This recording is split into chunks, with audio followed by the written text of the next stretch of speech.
Hmm. Good morning. Thank you for being here. How many of you belong to IAC? Thank you very much. That means that for the rest of you, there's an opportunity awaiting you in the lobby.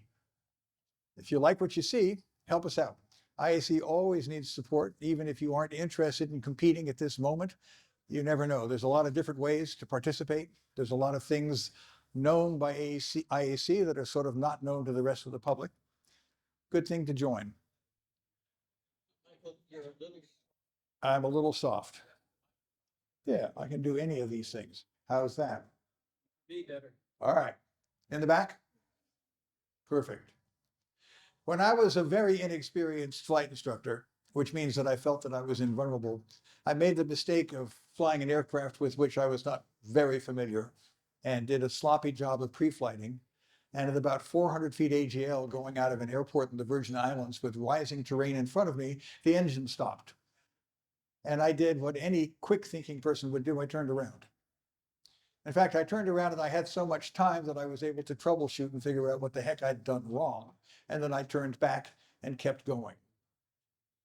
Years, many, many years later, I was talking to Barry Schiff. You might know his name. He writes for AOPA. And he had a very similar experience at roughly the same period in his brief, at that time, experience as a CFI. And he did the same thing. He turned around, and in his case, he landed safely. And both of us looked at each other and said, how come we're the only two people apparently in the known universe who know this? Now, since then, a lot has changed. Barry, in fact, brought my attention to an AOPA article that suggested that the FAA, or portions of the FAA, because the FAA isn't actually a thing. It's a whole bunch of different things. And some of them make more sense than others. I'm a big fan of ATC, for example. At any rate, the FAA came out and endorsed the possibility you might be able to turn around with a low altitude, I beg your pardon, engine malfunction or failure. The difficulty with this is that they didn't say how to do it because the FAA doesn't teach. That's fine, it's not really their hat. They certify. The reason that turning around has been so thoroughly condemned for as many years as I've been doing this is that there are have been a number of connected fatalities. The reason has less to do with whether or not it's possible or impossible. It has to do with how trained are you. There's a technique, okay? And that's what I'm really here to talk to you about. Assuming that all this technology magic stuff works. Oh, well, that didn't.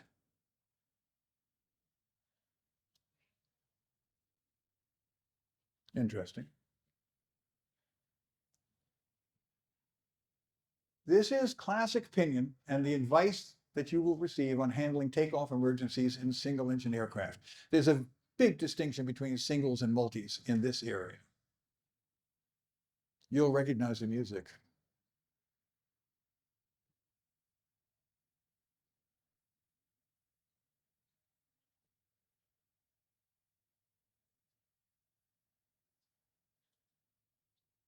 It's not true.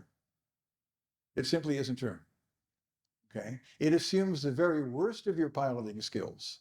Okay. And there was a lie in there. Okay. You have no choice except to continue and land straight ahead. Substitute crash. Okay. And that's what every pilot ever faced with, unless you're taking off from Edwards, that's what every pilot faced with a low altitude engine failure on takeoff is going to be looking at. Okay. A bunch of very unattractive alternatives. Airplanes don't stall. You will inevitably stall. Airplanes don't stall. Pilots do. Airplanes don't crash. Pilots do. Okay, I've been doing this, you can tell, for a very, very long time. And I'm here to tell you that flying can be made unsafe and flying can be made safe. It's up to the pilot. Uh, this is interesting. I can keep doing this, I guess, all morning long, but it's going to definitely take longer than I want. So this is a real pilot story, and this is going to amaze you. If you're familiar with AOPA's ASF, which is the Aviation Safety Foundation, that is the teaching arm of AOPA. And here's what you are to learn. This is a real pilot story, including real pilot footage, onboard video footage of an engine failure in M20 Mooney. 500-foot AGL, partial engine failure. The engine actually continued to run on 3 of the 4 cylinders. I can't remember about Mooney's. I know a 172 stays aloft on 3 of the 4. The Mooney certainly doesn't go straight down. If anything, it's going to have a very shallow glide. Okay. My only hesitation in putting this out there for other people is to see that they say, if he did, I could do it too. Now, this, of course, is written by somebody who's alive. You do understand, this is after the fact. I was fortunate. Here's what happened.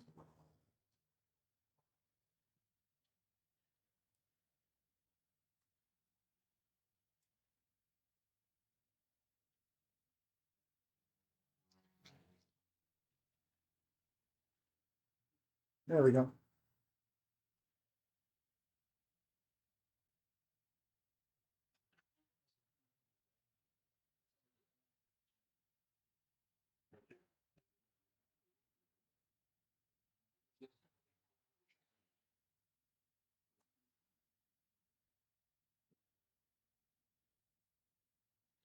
His instinctive reaction was to turn back, but he was convinced that he wasn't going to make it.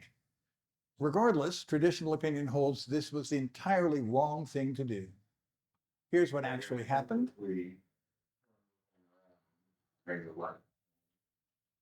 Yeah, I was afraid that there might have been some damage.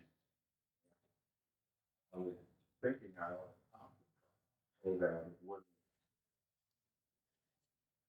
make some more damage. Yeah.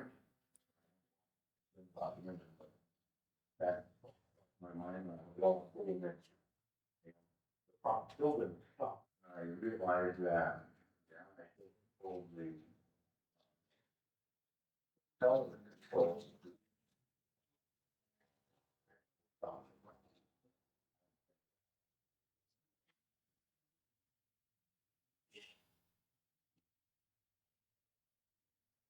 I was thinking I ought to stop the prop so it wouldn't make more damage to the engine. If it's turning, leave it alone. The single engine airplane props defaults to fine pitch. That's a big air brake. So that did further damage. Besides removing the power, he added drag. Here's what actually happened. You can see that he made a fairly wide sweeping turn here. I'm not sure that it shows up very clearly on this screen, but instead of going to this runway, he made this turn with the intent of landing on the same runway, but well past halfway down. Overshot the runway, turned back to the left, turned back to the right, landed. Now, I will tell you that I've had 2 engine outs on takeoff. That probably makes me mildly unlucky as these things go. I got about 17,000 flight hours, and most of it is 1-hour flights because I'm an instructor.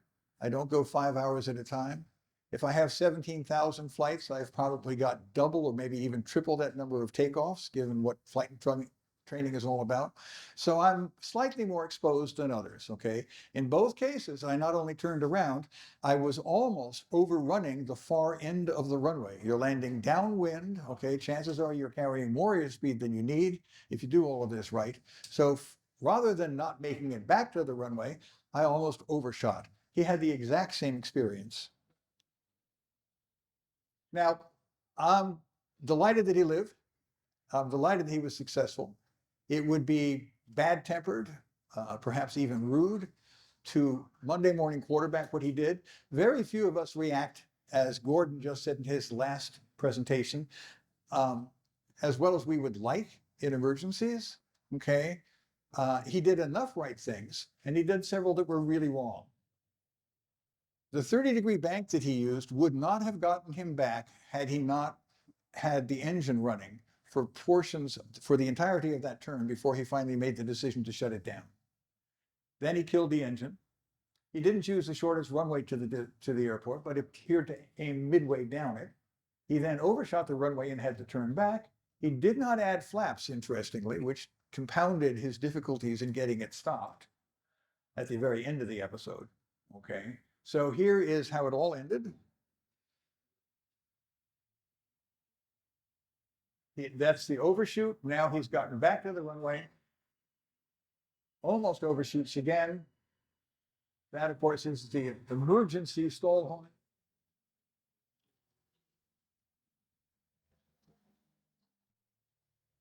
And that's the end of the runway. So you can see all the good reasons that he has for not wanting to do this, right?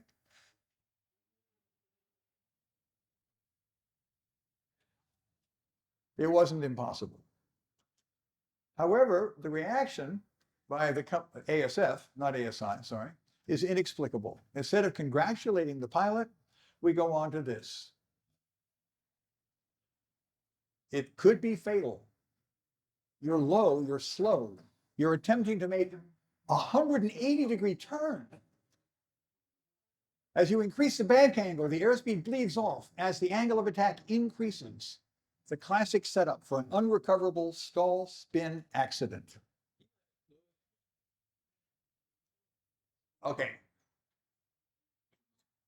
Instead of turning, ASF recommends landing straight ahead or slightly to the left or right. You will bleed off speed. Well, that's what you do with your hand. You either bleed off speed or you don't. You will increase angle of attack. Again, you either pull back or you don't. You will skid the turn. What an interesting thing to say. You're going to add inside rudder. Why? Because in all likelihood, you were taught to never exceed 20 or 30 degrees angle of bank close to the ground in the traffic pattern. And if you're basically going to overshoot, then what you're going to do is you're going to add inside rudder and skid. You will do this, okay? You will stall. I'm getting excited because this is really exciting. And of course, you'll enter a spin and then you'll die. I call it triple SD. Skid, stall, spin, die. Airplanes don't do any of this on their own. Pilots who do not practice adequately might. Here are two that you won't be able to read. I'll do it. A Pilatus PC-12, that's a big old turboprop single, was destroyed when it hit a wire at Big Timber Airport, Montana, after simulating engine failure during takeoff and turning 180 degrees back to the airport. The flight instructor and the private pilot were fatally injured during the practice maneuver. There was nothing wrong with the engine.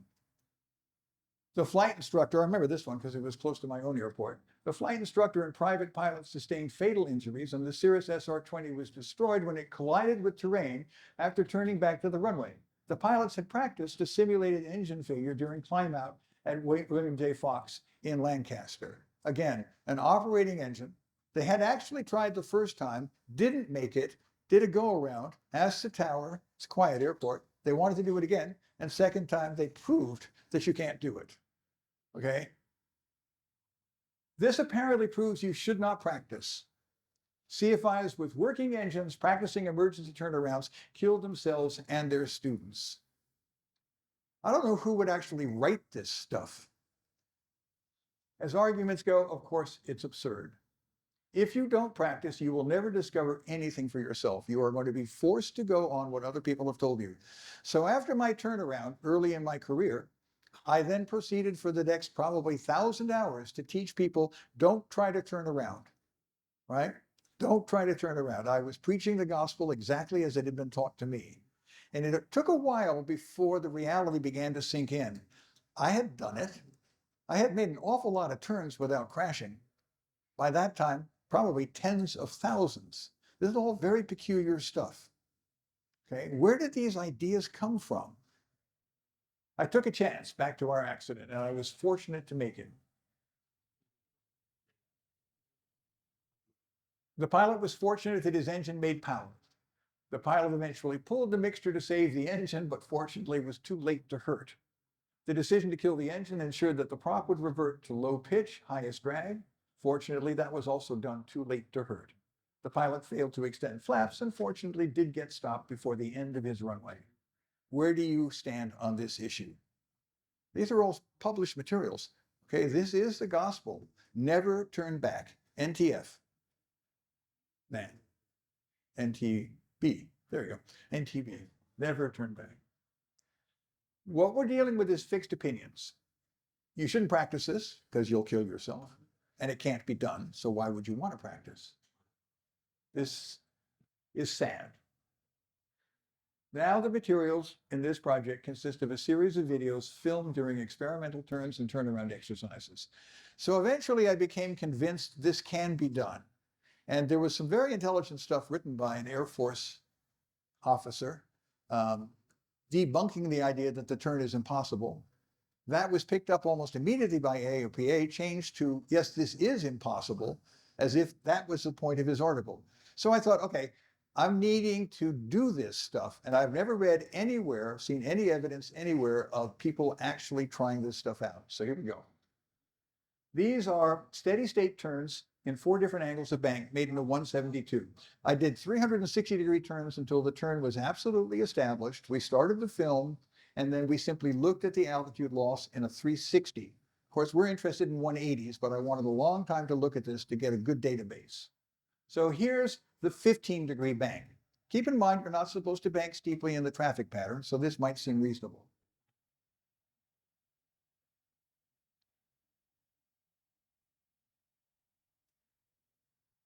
So I'm going to lose 870 feet. You can see that the rate of descent is really very slow, about 600 feet a minute. Airspeed's right on or close to best glide. Power reduced to idle. Of course, it's still making a little bit of power. So now let's try 30. The descent rate increases slightly, and the altitude loss, as you can see, is very significantly less.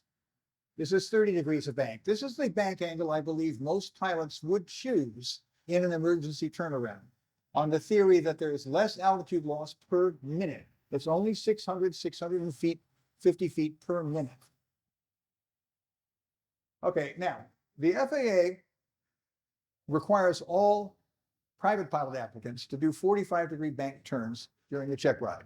They make the mistake of calling them steep turns, which suggests right away that this is a check ride activity, something that you should do in check rides, not really anything to do with regular flight. Okay, that's nonsense. 45-degree banks are normal, moderate turns, but there you go. Okay. Commercial pilots, boy, the stakes really get higher, have to do 50-degree banks. However, there's a plus or minus 5 degrees built into that. So the commercial pilot can still do 45-degree bank 360s, just as the private pilot can do 40-degree bank 360s. Okay. And nobody does them afterwards. Okay, so how many of you make 45-degree bank turns a normal part of your flight activity? Okay, we're a little bit less than 30%. Now, I'm going to ask the same question. How many of you pilots make 45-degree banks as part of your normal flight traffic pattern activity? Okay, the number was cut by about 30%. Okay, why is that? Well, because of course steep banks increase stall speed. That is a lie. It is simply not true. There are no stall speeds. Okay, you were taught that at some point. There are no stall speeds. The airfoil will stall in any attitude at any airspeed. It is only excess angle of attack. However, it is taught like gospel. You should not overbank, which is to say anything more than 30 degrees in the traffic pattern, because that will increase your stall speed. That, I'm sorry to say, is nonsense. It really isn't true, and I'll do my very best to make you see that in case that doesn't appeal to you. Okay, here's the 45-degree bank turn. And you can see that the rate of descent is significantly increased. We're up to 900 feet a minute now. And you can hear that irritating squeaky noise. That, of course, is the stall warning letting you know that you're approaching a dangerous flight condition. Almost 1,000 feet a minute. However, only 390 feet lost, and that's going to be the big number. And then finally, 60 degrees of bank. Nobody would do that. 1,500 feet a minute. Stall buffet. Screams from the stall warning. Okay, but slightly less altitude loss, about 10 feet less. And there it is plotted. The single biggest gain was most obviously from 15 to 30 degrees, where we went from close to 900 feet lost down to about 450. Okay, it's counterintuitive, but you lose less altitude. You lose more altitude per minute, but you lose less altitude because you're less minutes in the turn. It should be obvious. Your exposure to the altitude loss is shorter. Okay, then we go to 45 degrees of bank, and we're now down to under 400 feet a minute of total loss in the 360. And then finally, this one. I've read books that say that I'm wrong, that the 60-degree bank will lose more total altitude than the 45. I don't know what to tell you. I did this a lot, and those are the numbers. Keep in mind, by the way, when you're thinking about this, I'm talking about 360 degrees of turn, and we're really only concerned with somewhere in the neighborhood, it's not exact, of 180 degrees of turn. It's always going to have to be more than 180, okay, because the radius takes you away from the runway and you have to get back to it. And therein lies the rest of this story. Okay, so shallow bank angles are not effective in reducing altitude loss in turnarounds. It's counterintuitive, but the increased aerodynamic efficiency is way overmatched by the fact that you spend more time in the turn. That was interesting. If you're safe at 2,000 feet AGL, why is there an increased risk performing standard maneuvers in the traffic pattern? What I want to show you here is a 60-degree banked stall with a recovery. Now, on your check ride for a private pilot certificate or your commercial pilot certificate, and there's an interesting point, private pilots are required to do at least one stall on the check ride. Commercial applicants are not. Okay, it is to the discretion of the examiner whether the stall is flown to stall or whether the stall is flown to imminent stall. In my school, we call that second one the hearing test. Can you hear the stall warning? You say imminent stall, you recover. You didn't do a stall. The FAA wanted to call that activity stalls, so they invented a new term. If going to the stall warning is stall, then we need another name for what happens if you actually get stall brakes. So we're going to call that full stall. And that has crept into the lexicon, okay? Are you going to do full stalls? Okay, let me get personal. Not all of you had the chance to be pregnant, but when it comes to pregnancy, is there anything other than full? Okay, stalls are stalls, okay? They are separation of the airflow, and it occurs as a consequence of exceeding critical angle of attack. Anything prior to that isn't stall. It's something leading up to the stall.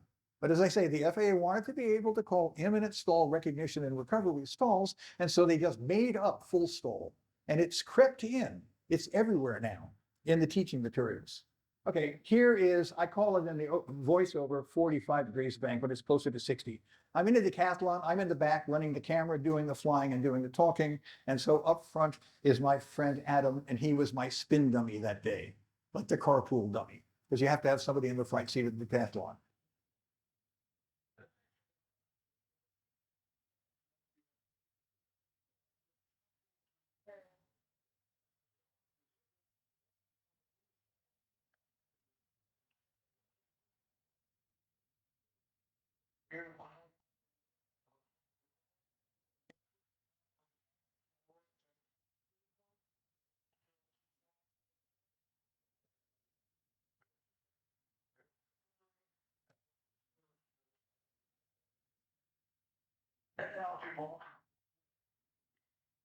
If you did that on your private pilot check ride, you would flunk.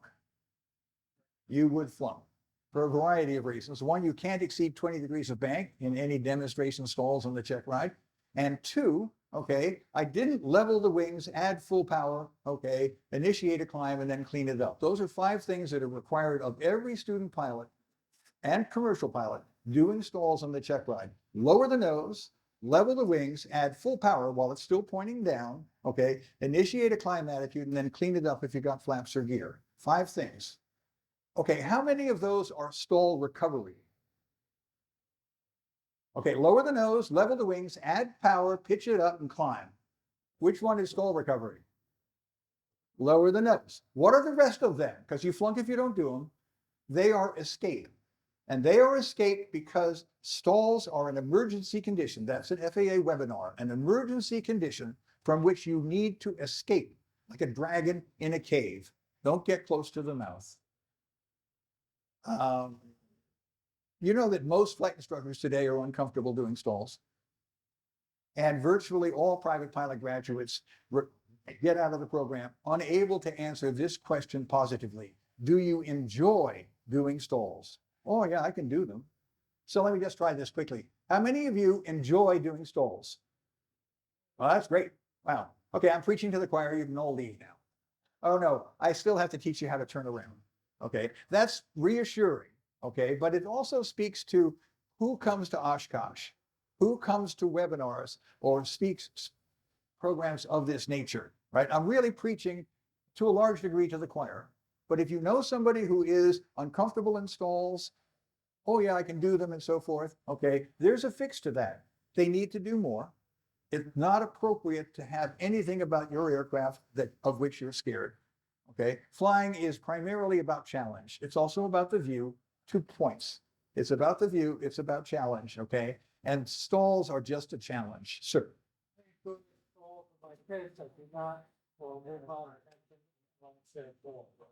Okay, so you do enjoy stalls, you do enjoy spins, and you won't do them. Well, of course you don't do them in your land. Don't do spins in your Lancer. Okay. Well, keep in mind, well, it's not a certificated airplane, so that's the point.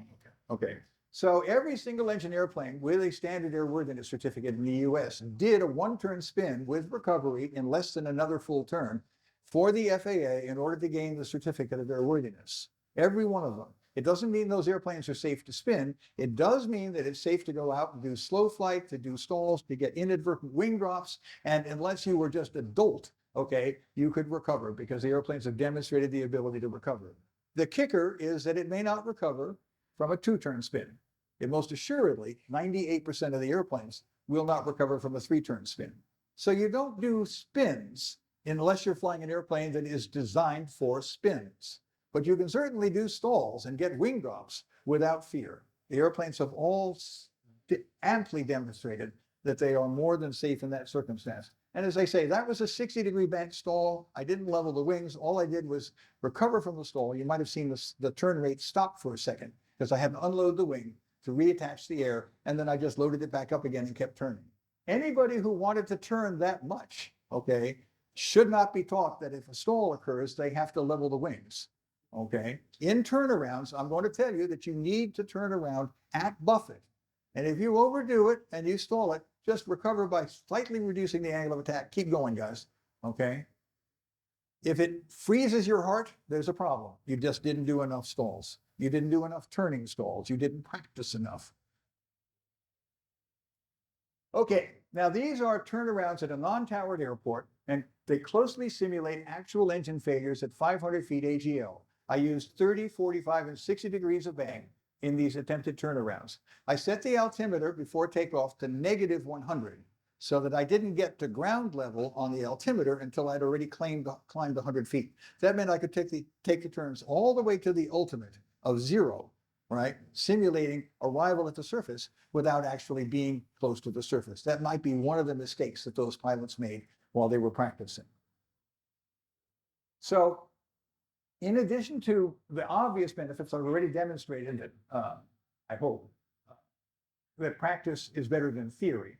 The value of these exercises demonstrates that the altitude loss in the turnaround turns out to be less important than the radius covered in the turnaround, because once you've turned around, you still need to get back to the airport. I guarantee you, and by the way, I know why this subject is unpopular. There have been a number of pilots, of whom I've known at least several, okay, who did die in attempting to turn around. Okay, they didn't die, however, I'm sorry, you simply have to talk about this because that's what you're threatened with.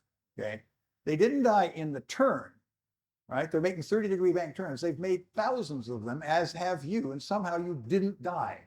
Okay, the problem wasn't the turn. The problem was trying to get back to the airport at the end of the turn, asking too much of the wing, not really believing that if you exceed critical, you won't like the result. Okay. So the runway length was 5,000. The elevation of the field was 500. Temperatures were high, 36 C. Density altitude was close to 3,000 feet, which turns to be important.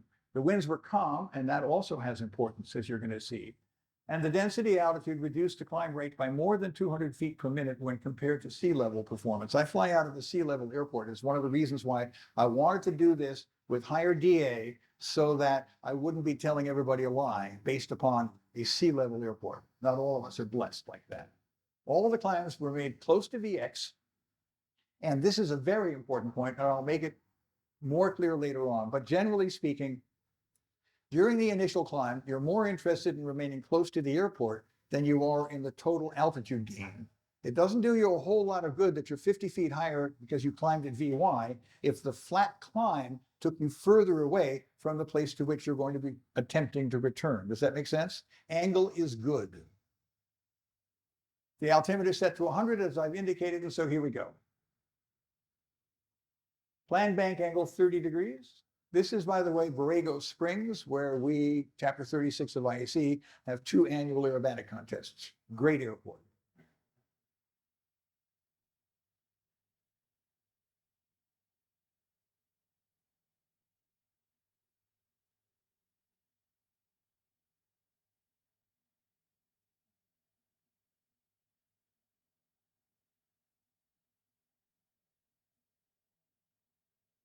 So this goes on a little bit too long. I'll make sure that the next ones are shorter. Here comes 500 feet AGL, theoretically.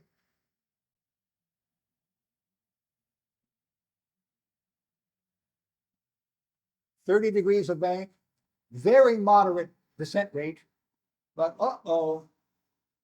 there's 180 degrees of turn. We have a long way to go to get back to the runway. Shortest possible route, right to the threshold.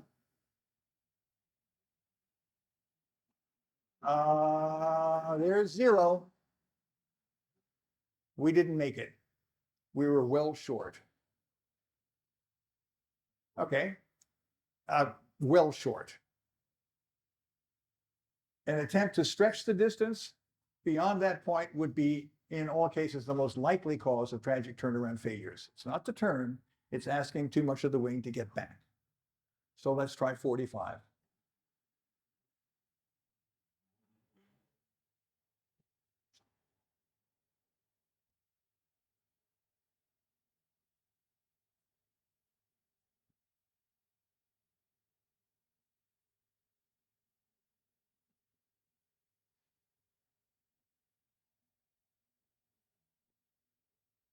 So now I'm at 100 feet AGL.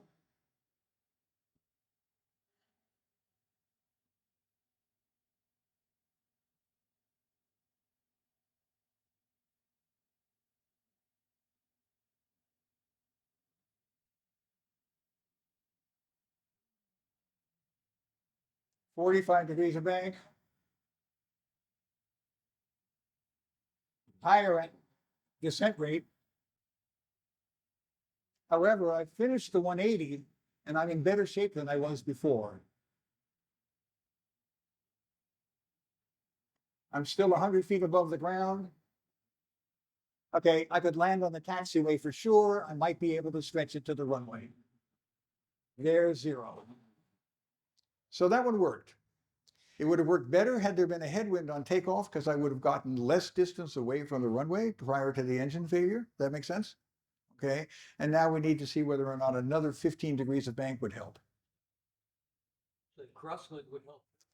Yeah, any wind. So in making these decisions before you take off, we'll get around to all of this, okay? If there's any crosswind at all, you plan to make the turn into the crosswind, right? That's going to, again, reduce the radius of turn over the ground.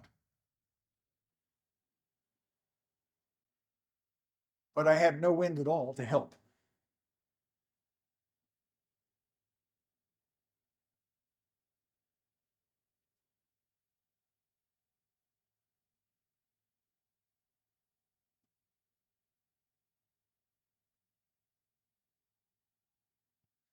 This one is going to surprise you.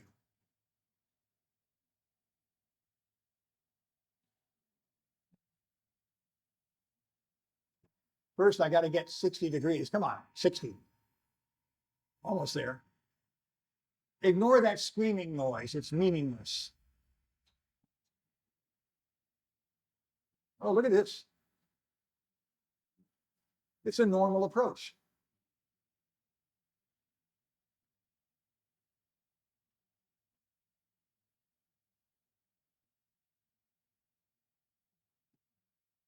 We made it easily.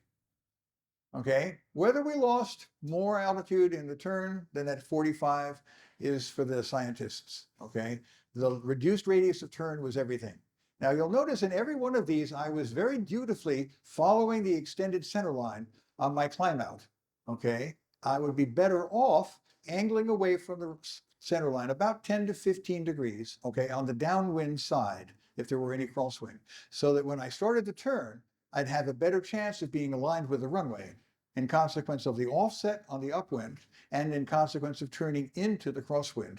This requires advanced planning. Okay, none of this is survivable if you don't practice, and none of this is survivable if you don't think it through. Okay, somewhere along the line, you may end up doing enough practice. You say, okay, my safe turnaround altitude is 500. And then you take off from Oshkosh.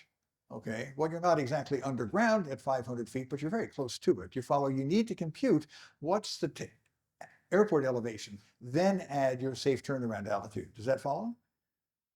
You're not interested in an AGL value, you're interested in an MSL value. Okay, 60 degrees worked. Now, the outside air temperature was increasing. Nevertheless, we decided to try 3,300 foot runway by just chopping it I knocked off 1,700 feet, okay? And I'll try 45 degrees of bank first with a shorter runway. So I'm making an intersection takeoff.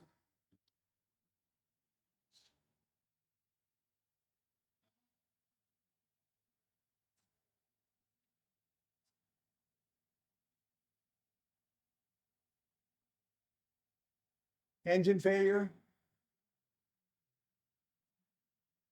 45 degrees of bank.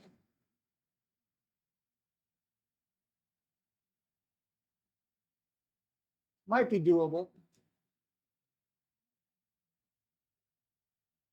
Still got 100 feet. Nope, not quite. I might have stretched it to the threshold, but it was definitely marginal. It's good to find limits, okay? It isn't enough to find out what works.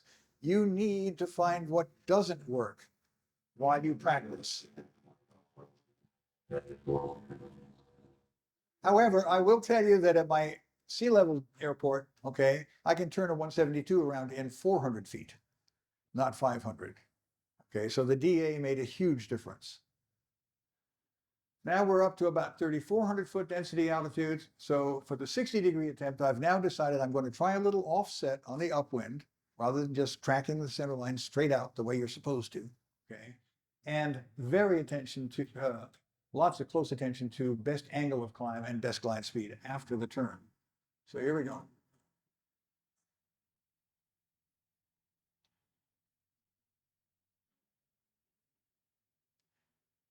In the absence of any wind at all, I arbitrarily decided to offset to the right because I've been making left turns all along, so I thought I would keep that part consistent.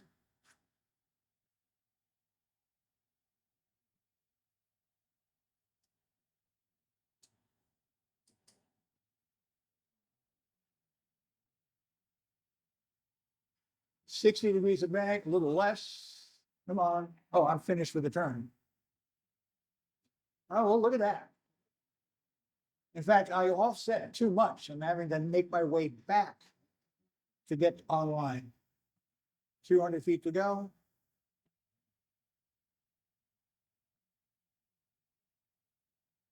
100 feet to go. We made it.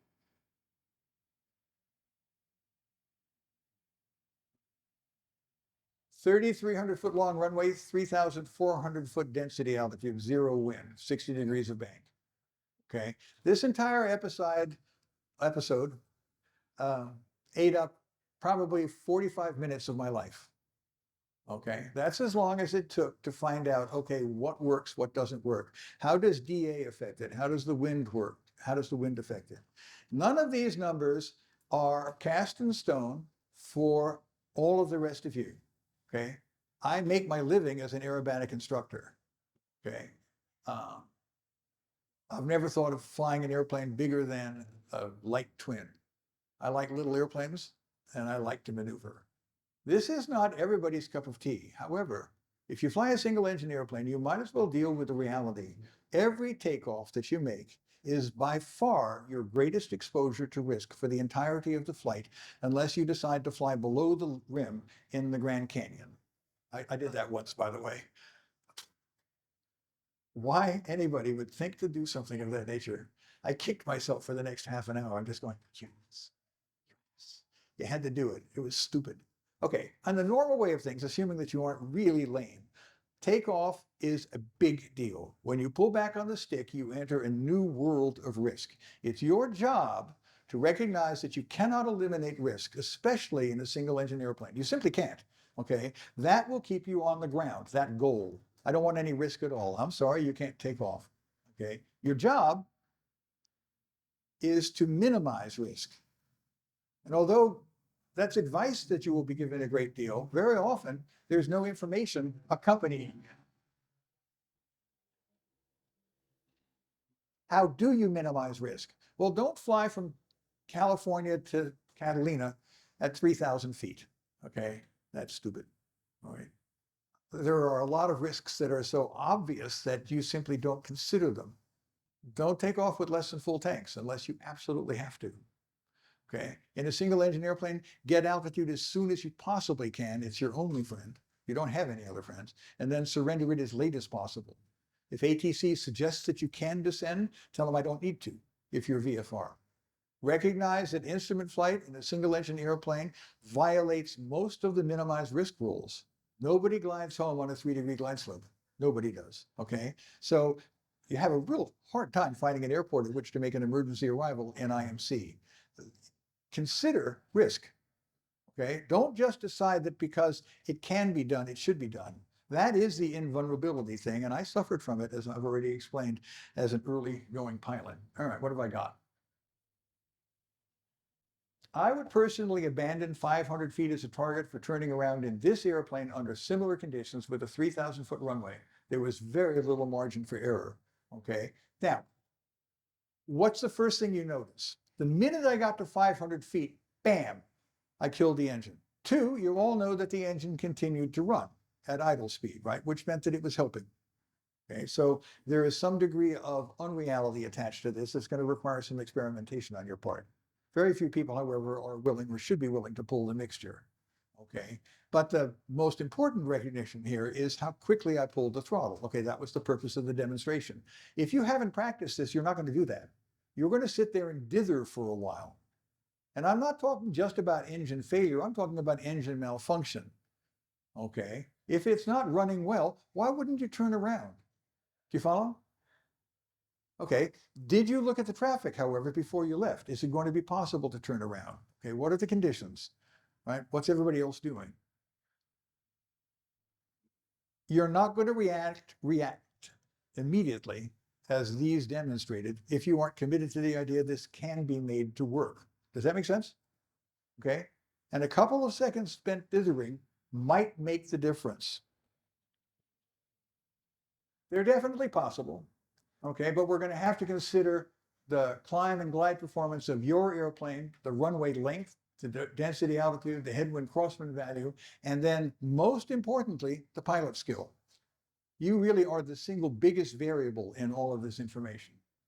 Steeper bank angles obviously reduce the rate of turn provided and provide the only chance of a safe return. I watch people take off from my airport on a regular basis. Not only do they not climb at VY, they climb more shallow than VY. They are never going to have an engine failure. It's obvious, okay? They are blessed, right? A climb more shallow than VY makes no sense at all. Okay, I watch people in retractables pick them up at 150 feet AGL. They're never going to have an engine failure. Okay, in a single engine airplane, it's such a different universe than multi. Okay, positive rate of climb, gear up. That's multi.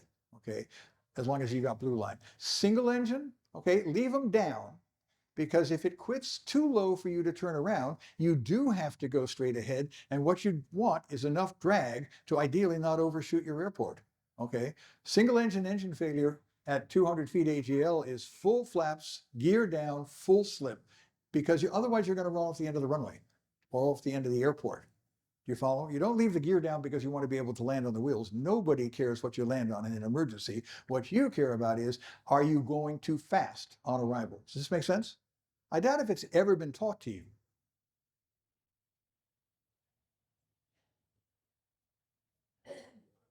Now, here come the warnings. I have seen some recognition that low-level turns might be practical.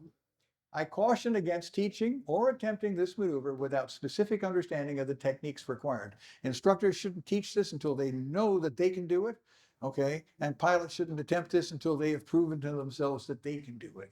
This is not normal flying as most people understand the art. And that's why I'm here at IAC teaching this and not at the local Elks Club meeting. Some pilots might not be competent at 60 degrees. Shame on you.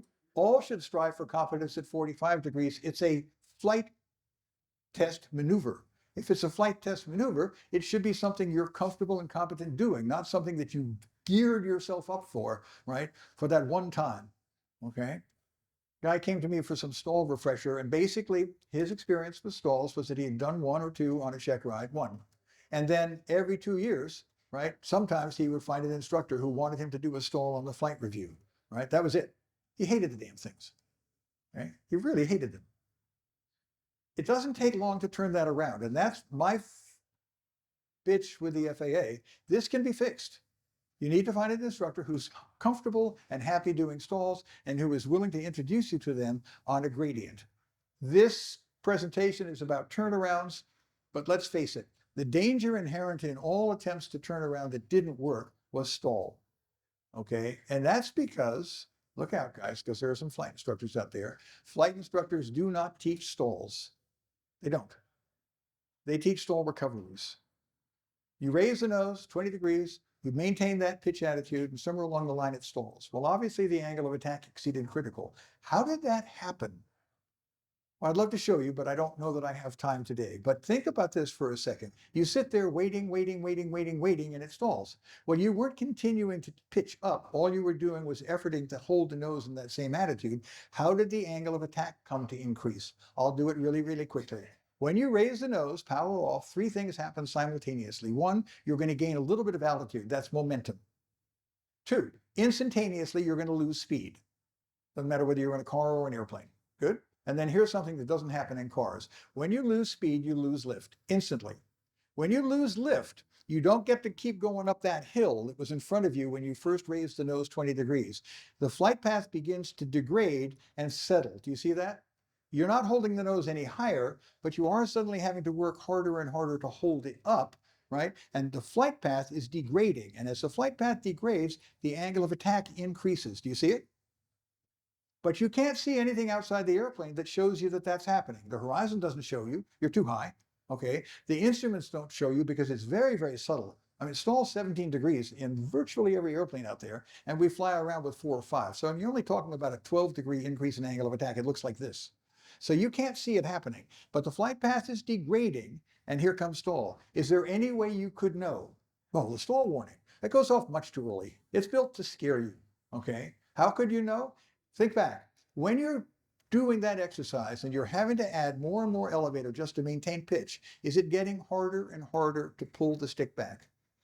Yes? No? Are you conscious of it, right? Your left bicep is working harder and harder and harder. That shouldn't be. You're losing speed. The controls should get looser as you lose speed. The easiest time to maneuver the elevator on that NG out there is sitting still on the ground, right? It gets stiffer as you fly. Well, here we are slowing down, and yet it's getting harder to move the elevator back. Why? Because the angle of attack is increasing, and the airplane has more and more tendency to align itself or to weather vane back into the relative wind. That's your angle of attack indicator. How hard are you having to work to keep the nose in that attitude? That's all you need to know. Okay, because that feeling means that you're approaching critical. Does it make sense? It's seldom taught. Instructors don't teach stalls. What they teach is, oh, good, now here's the recovery. Good. Stick down, level the wings, add power, okay, pitch up and climb. When you add power as part of stall recovery, you hide the sensation of the wings reattaching. You're there to understand this. You're there to feel it. Let go. Oh, I don't like that feeling. Oh, you're probably pushing forward too much. Okay, let go. The wings let go. you reduce the angle of attack, the wings reattach, you feel a little increased G in the seat of your pants, you're flying again. You follow? If you add power, you'll never feel it. You don't need power to recover from stalls. And what's more, it's damaging to teach it. Because if you need power to recover from a stall, then why? Oh, I must have been stalled because it was too slow. I need to add power to speed up. It's simply not true. It's a lie. There are no stall speeds. You don't stall because you're slow. You stall because you exceeded critical angle of attack. You asked more from the wing than it would give you. If you don't like stalls, do more. Okay? Enjoyment is somewhere down the road. The way out is the way through. Okay. I know I'm preaching. I do that a lot. Amen. Okay. So in a decathlon, I'll turn around at 400 feet AGL.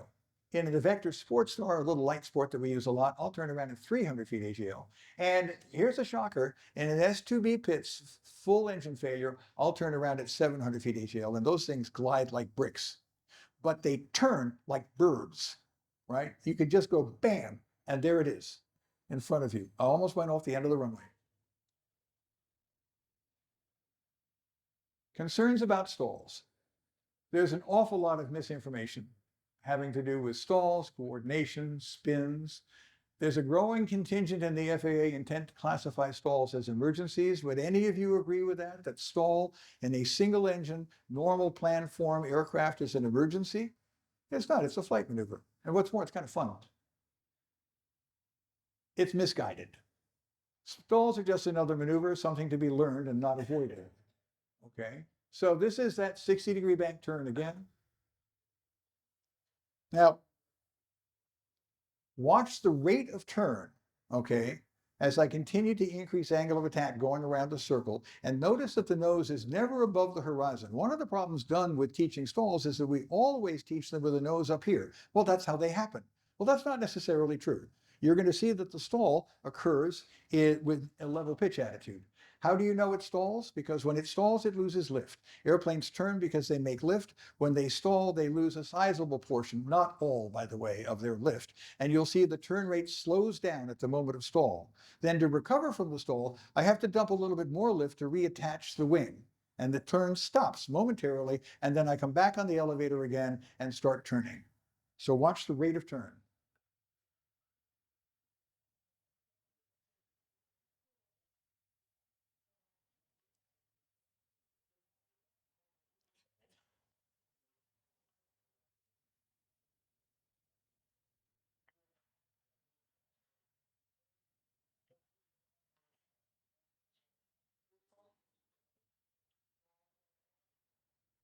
Watch the rate of turn, slows, it stops, and then I load it up and it turns.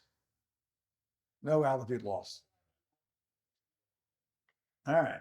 Now, pilots, and this is most of them, who are taught not to exceed 30 degrees of bank, sometimes 20 degrees of bank in the traffic pattern, because of the increased stall speed, which is a lie. If you're descending, right, at 40 knots in an airplane that has a white arc bottom, let's say of 50, you're not going to stall because you're not loading it up. Do you follow? Stalls are the consequence of loading the aircraft up with the elevator. However, there is this one, and it's definitely taught to scare people. This is somebody's airplane that I found back there. All the pieces have come off, maybe for ease of packing, I'm not really sure, but I can show you this easily, okay?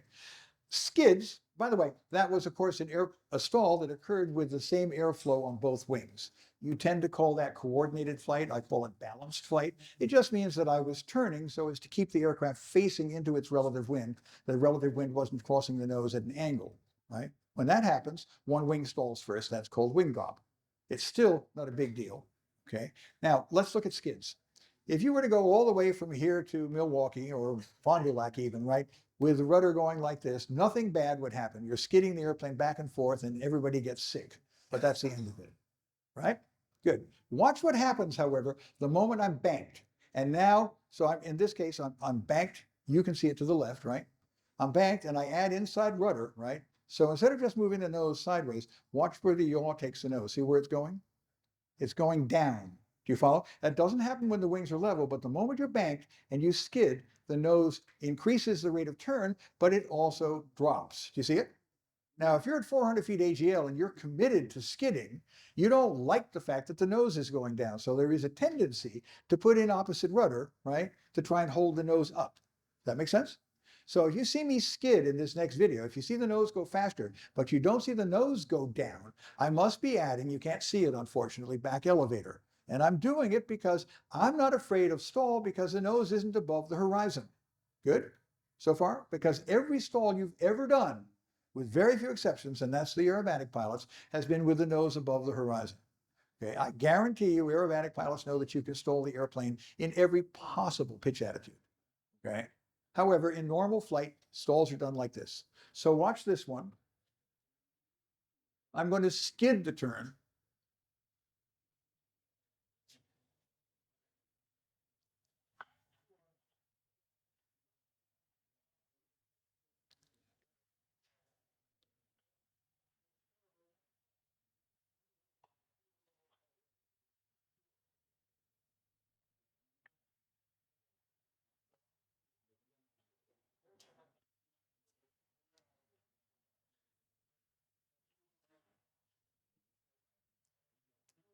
Here comes the inside rudder. It goes a little faster around the horizon. Oops.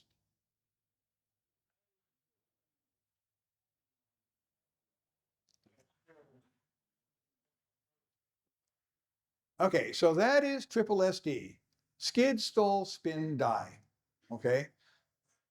It's not actually funny. Okay. But what happens in that litany is that, okay, you skidded the airplane, and when you skid the airplane, the nose goes down. Okay. What isn't explained is why do you stall? The skid itself didn't do anything except increase the rate of turn in an uncoordinated fashion, right? And begin to lower the nose. That in and of itself isn't going to hurt you. But if you don't want the nose to go down and your reaction is to add back elevator, then you end up, without seeing the visible consequence, you end up increasing angle of attack, okay? And the inside wing will stall first. Okay, is there any way that I could have known that that was going to happen? Hell yes, I had to pull like crazy. Do you follow? I'm working against the increasing angle of attack, and the only way I can keep the nose level is to pull and pull and pull and pull. So none of the visuals that are accompanied by normal stall practice were visible, but still the thing betrayed me. Okay, if I let that go, it's going to lose 500 feet in a decathlon. Okay, one turn spin. So don't do this less than 600 feet. Oh, good. Excellent. No, that was, the spin was the roll, right? What I did was I attacked the spin with opposite rudder and I attacked the stall with forward elevator and then I recovered. It's just normal spins. Now, it was quick. Would you agree? Quicker than perhaps anything you've ever seen. But it's why everybody, their first time out doing stalls who got a wing drop, hated that part. Is that true? Your first stall when one of the wings let go, did you like it? No, because the airplane betrayed you. It did something you didn't expect. It's an unexpected, uncommanded motion. Why would anybody like that? Okay, you need to figure out why they do it and either decide that you're going to figure out how to not do that in stalls. That's a chore of your feet, or decide that you do like it, but you'll do it on purpose. You only got two choices. Okay. The airplanes we fly are so extraordinarily forgiving. You get a wing drop, let go of everything. Huh? The airplane goes, okay, and reduces itself or returns to gliding flight. And then somewhere along the line, you pull a nose and you lived. It was great. Teaching pilots to avoid steep banks in the pattern encourages a timid approach to turns and invites shallow banks and possibly skidding inputs. Okay, now how to train. The first thing you have to do is you have to find your safe turnaround altitude, your STA, okay? You need to change how you climb. You have to learn to climb at VX, okay? So the value of short field training is you learn to do VX climbs in order to clear 50-foot obstacles and all of that kind of stuff. How many of you have ever actually needed to do a short field takeoff? How many? 1, 2, 3, okay, 4, good. 5, 6, excellent. Okay, it's very rare. If you actually pick up a Cessna 172 POH and you see the minimum takeoff distance, okay, you'll never take off from that runway intentionally ever, right? So it's mostly an exercise in, well, okay, that's interesting. But I guarantee you that a VX climb has far better arguments for it than clearing a 50-foot obstacle. Okay, it helps you turn around. So this is engine failure below safe turnaround altitude. None of these are scientific, by the way. It's just making the point that this shallow angle of climb in VY means that if you are below safe turnaround altitude, you have no choice except to land beyond the runway. Okay. If you were to climb at VX, the ideal would be that you've made less distance across the ground by the time you got to the 300-foot level, and you might still have airport in front of you. I can't guarantee it. It depends on where you take off. There's an airport close to me, Fullerton, and you're landing in Villa Park. There's no way you're going to stop. And I'm lucky enough from time to time to fly at Edwards Air Force Base with 15,000 feet of runway, and I could probably have 3 takeoff engine emergencies and land straight ahead every time. But somewhere along the line, you are responsible for looking at your runway. I had a very good friend teaching soaring in Vermont, and he said he had a cornfield in mind. Okay, he told this to me for, I don't know, 15, 20 years. His story was that the student pulled the release. Okay, fine. But at any rate, they were less than 200 feet. You can turn around in the glider in 200 feet. Most gliders in about 200 feet. They were at about 100 feet. So he landed in his cornfield. He had chosen it 15 feet earlier. I'm sorry, 15 years earlier. Right? So think about your options before you add power and go roaring down the runway toward bliss. Okay. So now, if you are lucky enough to lose your altitude and you're at or above your safe turnaround altitude, the problem with VY is you're too far down the runway, too far down the airport, turn around and have any place to land. And so a VX climb might conceivably have improved that chance. This is far from scientific. You're going to have to experiment. Okay, now I've heard a lot of arguments about climbing at VX. It's hard on the engine. Well, actually, the engine doesn't know how fast you're going. It is true that in some of the airplanes I fly, if I do a prolonged VX climb, I'll see temperature problems, but not in 1,000 feet. Okay, and 1,000 feet is a good margin for you probably have other options.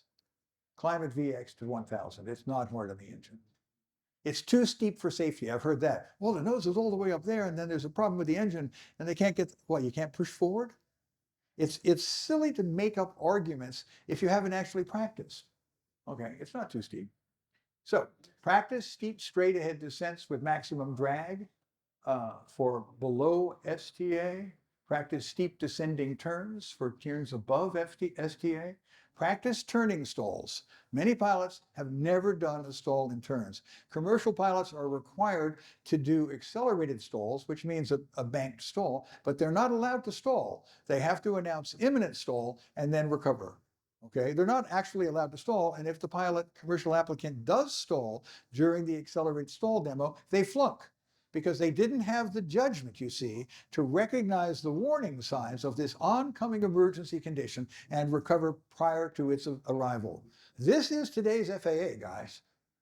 It is. And interestingly, there's been a turnaround at the airline level where stalls are now part of normal simulator training. They don't do them in real airplanes, okay? But they are mandatory. It all came about as a result of the Colgan accident, primarily because of the Air France accident in the South Atlantic, okay? And because of apocryphal evidence that there had been an awful lot more airline stalls than reported. They just didn't end tragically. So at the top level, right, the FAA is lockstep with the airlines. Okay, this stuff needs to be taught, needs to be worked on, but down at our level, they're being diminished. A commercial applicant doesn't need to do a stall. What that means is that your airline pilot could conceivably be sitting in the right side of that airplane, or at least on a regional, okay, and the last time she did a stall was on their private pilot check ride.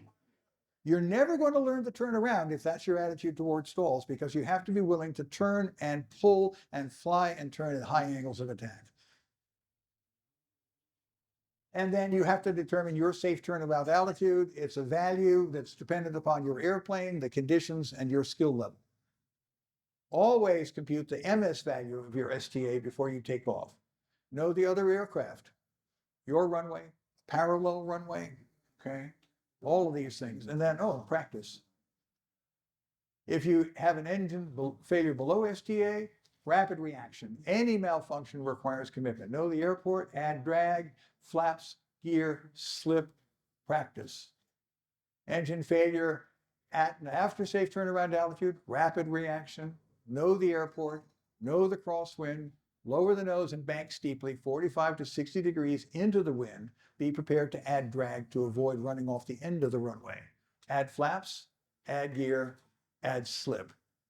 Practice, practice. At my airport, which is 2,800 feet long on the short side, the majority of single engine pilots go full length. Okay. Not really sure why. So there's a slightly past midway turn, Juliet, and I would say only 20% of the pilots take the effort to be able to turn there. Okay. They're not practicing for the possibility of engine failures. They're simply not challenging themselves. What's great about flying, I got 5 minutes. I got 10 minutes. What's great about flying? You remember your first solo flight? Do you remember your first solo flight? Come on. Oh, good. Well, those of you who haven't flown yet. Okay. Do you remember your first solo cross-country flight? Great. Do you remember the first flight you made after you got your certificate when you took up a friend or a family member? Of course.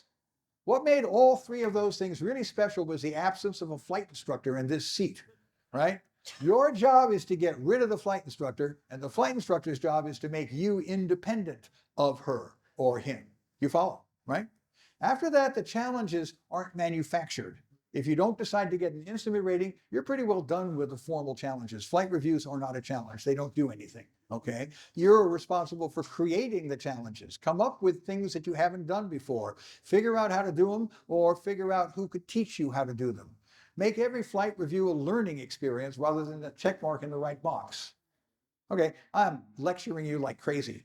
I've been doing this for so long, and I've been disappointed for so long at what I see when I consider how joyous it is to fly. Here's what you need to know. It's easy to fly. It's hard to fly well. And it's challenging to fly safely. That's the most important of the three. It is a challenge to fly safely. Okay, that was it. I'll take questions. We got time. Sir. Thank you.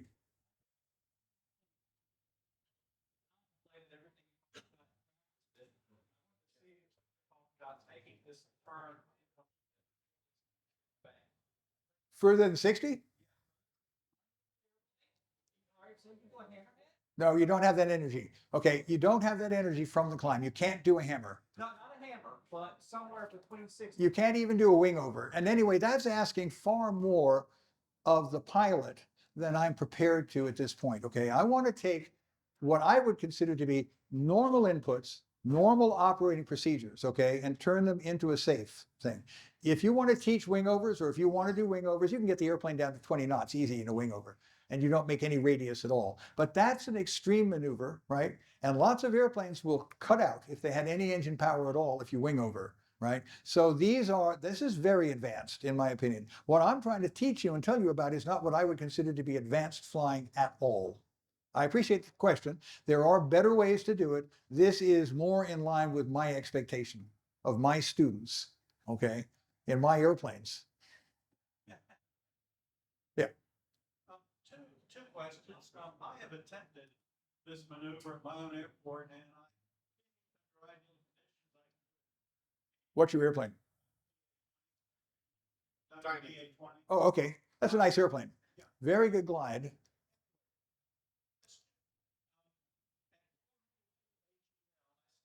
Takeoff class. Yeah.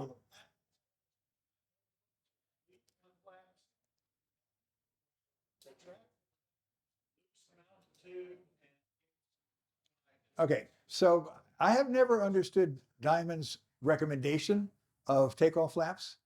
I've never understood Cirrus's recommendation either. Both of them hurt performance. They don't do anything for the performance of the aircraft. They diminish the rate of climb, okay, and we're not taking off from runways short enough to need them. However, since the POH says that, or the aircraft flight manual, right, and you're taking off with half flaps, takeoff flaps, okay, in the turn, I would take them off so that when I exited the turn, I would be clean to maximize my glide. The problem with flaps is that they reshape the wing and they commit you, because when you add flaps, it might seem like you're adding lift. You're not. You're just reshaping the wing to make it suitable for lower speed flight. But when you add flaps, you get a little bump as you reconfigure the wing. And when you take them off, you get a little bit of drop. I would accept the drop in the turn and exit the turn without the flaps. And the second question.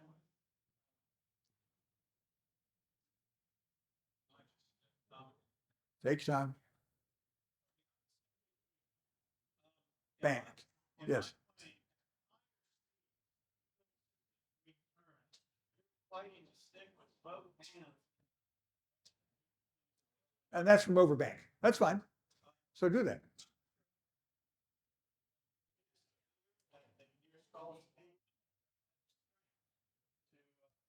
Well, I don't know. I fly DA-20s a fair amount, and I don't actually have that experience. So obviously, what he's talking about is overbank. The steeper the bank, right, the more the delta, the more the difference, right, in the airspeed of the inside versus the outside wing in the turn. The tighter the radius, right, the more that delta. And so they do want to roll in, but I've never found that to be a two-handed job. If it is, then reduce it to 55 or reduce it to 50. Right? Find your maximum. Not really, because the lower the speed, the tighter the radius, right? So the greater the delta. Sir.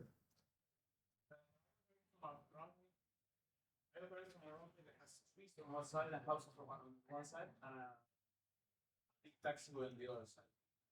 How much in the turn would you consider safe towards the taxiway instead of turning towards the? I don't know if you hear. I can hear you, but the thing is, you're planning on crashing, and I'm not. Okay. No, I mean, of course. I don't care about the houses. Okay. I'm going to structure this thing so that I am high enough to make the turn. I'm not going to worry about the ground. If I'm not that high, then I'm not going to try the turn. It's the same all around. Yeah. If there's a crossing runway, maybe I can get there. I don't know, it depends on the field. Okay. You don't have to land on runways. Lots of airports have lots of flat ground besides the runway pavement itself. And we're flying relatively slow airplanes, right? So that you're not even tied to the runway restricted. You simply have to look at your circumstance. But don't plan on not succeeding. Okay. Don't make the turn if you know you're not going to succeed.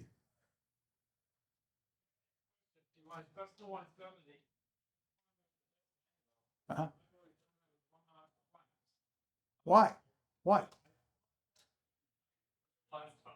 Yeah, I don't. Well, okay. So basically on a short field takeoff, you have two goals. If the runway is so short that you are forced to get into the air at a speed low enough that you aren't comfortable without flaps, then of course you have to use flaps. None of us operate off runways like that, not on purpose. Keep in mind that flaps have one and only one purpose, okay? They recamber the wing and make it suitable for slower speed flight. They reduce or they retain margin from stall at slower speeds. That's all they're intended to do. The fact that they add drag is an unwanted side effect, not a wanted side effect, okay? So that you can get off the ground at a slower speed, right, with flaps, but only if you are just absolutely pushed to the limit of how slow you want to be and get airborne, right? Does that make sense? Yeah. Okay. If your goal is to clear an obstacle and you have enough runway to make a normal takeoff, flaps hurt. They don't help. Flaps destroy performance. They add drag. Okay? It does. Now, okay, you're going to fly a 7.3. And you're not going to use leading edge and trailing edge flaps. Good luck. Because you need to be so fast when you get airborne that in all likelihood, right, safety is going out the window. I do know this number. A no flap approach in a 7.3 is 180 knots. Okay, not 140. That's a huge difference, right? So flaps are there to permit slower flight. That's their goal, right? That makes sense? Okay. Sir. Especially like one of the techniques and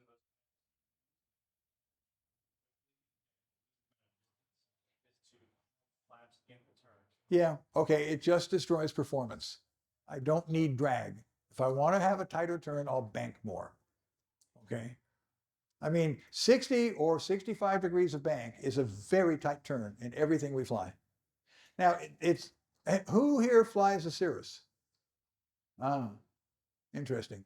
Cirruses don't like bank. They fight it, right? I'm not sure you can teach this technique to a Cirrus pilot for a couple of different reasons. I'm crossing every one of the don't do that's in the Cirrus procedure, okay? I'm not a Luddite. Those were people who used to break up looms back in the 1800s. I like technology, okay? I think the Cirrus is a fine cross-country aircraft, but it's not an aircraft that encourages maneuverability or aggression, right? It's a very different airplane, and the teaching culture is very, very different from what I'm saying. If you're teaching people to turn the autopilot on at 400 feet, I'm not sure exactly what you're doing for turning around. Okay. Understand, I used to be a CSIP, that's a, whatever they were called, a standardized instrument pilot, something or other, instructor pilot, right? And and I like them as cross-country machines, but I think that they're woeful for primary learning, and they aren't, I like to maneuver, and they aren't fun for maneuvering, okay? These things, right, all have CGs well aft of anything that you'd fly with if you fly normally categorized airplanes, right? Even a decathlon requires 80 pounds of tail up force in normal level cruise at full aft CG. The thing is very aft CG, right? These things are built to be maneuvered. So when we're talking about different airplanes, you're going to have to find out how rapidly will it roll to 60. These things are all variables. They aren't the same from airplane to airplane. Okay, sir. Have you ever flown a Yes. What's the ball doing this? I have never practiced it, but I had no experience whatsoever in the mall that would suggest that I not do it. It was a very nice flying airplane. Second question, the aft CG decathlon, Uh-huh. you said you need a dummy to do stalls according to the. No, I need to have somebody in the front seat. It's a front seat airplane. So you can't fly it with just the pilot, just only one person in the back seat. That moves the CG too far aft. That was the question. You can't fly it in the decathlon? Oh, yes, you can. The front seat, you can't fly it solo from the back seat. It's a front seat airplane. That's why I had to have somebody up front when I was in the back running the camera. There's full little controls front and back? Yeah. Better be. I spend much more time in the backs of my aerobatic airplanes than I do in the front. Oh, well, except for the extra, and then I spend all my time up front. Question? That's it? Did I change your lives? Wonderful. All right. That's what you're here for. Thanks for coming.